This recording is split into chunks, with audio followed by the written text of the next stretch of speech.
Game 2 between the Dodgers and Brewers in the NLCS headline a stacked Tuesday card, so let's get right into the madness.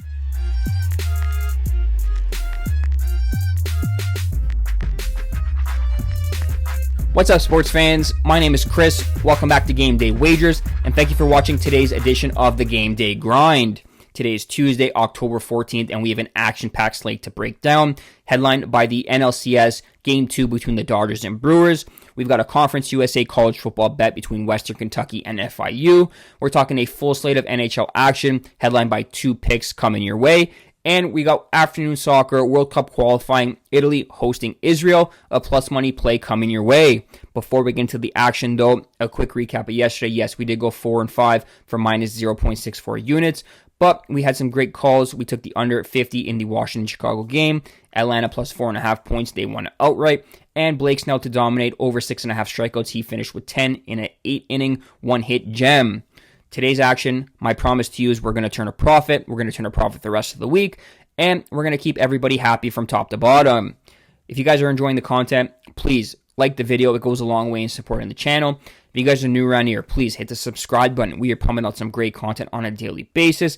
And I do not want you to miss out on anything going forward. And if you guys are so inclined, leave a comment. I want to hear from you guys if you're going to be tailing, fading, or have any best bets you're making for Tuesday's card. Now, without further ado, let's kick things off with the NLCS Game 2, Dodgers vs. Brewers. To kick things off, we're starting on the diamond, the NLCS Game 2 between the Dodgers and Brewers. Look, I told you yesterday that the Dodgers would take Game 1 behind a dominant performance from Blake Snell, and they did just that. Now they're up 1-0 in the series, and I'm going back to the well with them here on the money line at minus 125. First and foremost, I trust the Dodgers hitters a hell of a lot more than I do the Brewers. I know Milwaukee is one of the better hitting teams this year, but they've shown an ability to go cold at the plate, and yesterday was proof. Now they've got to face off against Yoshinobu Yamamoto, who's been lights out of late.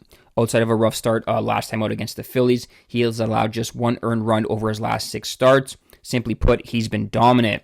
On the other side of the coin, you got Freddie Peralta, who's been hittable of late. He's given up home runs in 6 straight games for a total of 8 home runs during that stretch, and his command's been all over the place. With the way the Dodgers are set up, they pack a punch offensively, they can draw their walks, and they can steal bases. I'm expecting another Dodgers win in this game to put them up 2-0 in the series and take a stranglehold on this NLCS. Give me the Dodgers on the money line, minus 125. From the diamond, we're switching focus to the gridiron. We're talking Conference USA action. Florida International University taking on Western Kentucky Hilltoppers. Look, with all due respect to UConn, if you lose 51-10 to this team, we cannot take you seriously. That's where FIU finds themselves in. Coming off a 25-point loss to Delaware, they went into UConn and were boat raced out of that game. They've been outscored 89-26 in their last 2 games combined against teams that do not have, elite offenses. And while you could argue they're rested off their bye, but 1 week does not fix bad football teams.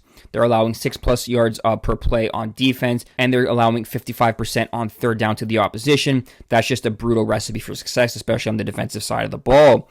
Meanwhile, Western Kentucky right now, they're rolling their 5-1 of the year, winners of 3 straight games, and they just beat this same Delaware side that crushed FIU. The Hilltoppers are averaging 6.2 yards per play of their own, nearly 50% on third down conversions. I think this is a mismatch from top to bottom. I'm going to go ahead and lay the 9.5 points with the Hilltoppers. I think this line should be upwards of double digits.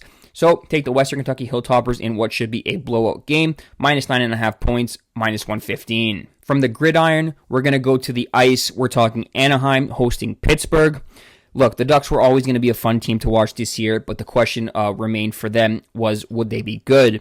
So far, it's been a mixed bag. A 3-1 loss to Seattle showed they're bad, but a wild 7-6 win over San Jose showed a little bit of good, but also a little bit of bad defensively. What's clear, though, to me is that they're going to be playing in a lot of high-scoring games, and we're going to take advantage here tonight against the Pittsburgh Penguins. The Penguins come into town after a 6-1 thrashing of the New York Rangers on home ice. They lost that game. It wasn't even close. They're 2-1 to the over this season through 3 games. They can score, but the issue still remains that they can't keep the puck out of their own net. Crosby and Malkin, I like them to do damage against a young Ducks defense, but as we've seen from Anaheim for the first 2 games, they can go forward and put goals up of their own, and I do believe that's going to cause trouble for the Penguins' blue line, and specifically in net. I'm going to take the over 6 goals here at minus 115. I think it should have been 6.5. So we'll take this over 6 in a high-scoring game in the pond. From Anaheim, we go to San Jose. We're talking Carolina taking on the San Jose Sharks.